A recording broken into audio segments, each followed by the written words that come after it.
जय शिवराय मित्रांनो, सध्या महाराष्ट्रात सगळीकडेच उष्णता वाढत चालली आहे आणि होळी सण आला म्हणजे ऋतू बदलण्याचे संकेत आहेतच. कारण जळत्या होळीला प्रदक्षिणा घालून आपल्या शरीरातील नैराश्य, ताणतणाव, नकारात्मक विचार नष्ट होतात. हा होळी सण दरवर्षी फाल्गुन शुद्ध पौर्णिमेला साजरा केला जातो. होळीची कथा पुढील प्रमाणे. हिरण्यकश्यप हा राक्षस स्वतःला देवापेक्षा श्रेष्ठ समजत होता, पण त्याचा मुलगा भक्त प्रल्हाद हे विष्णू भक्त होते. त्यामुळे हिरण्यकश्यपला त्याचा प्रचंड राग होता.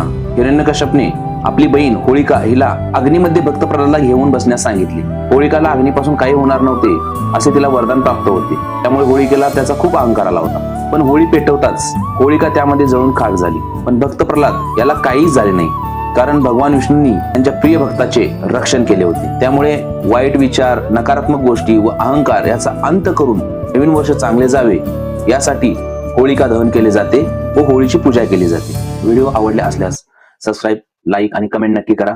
जय भवानी, जय शिवराय.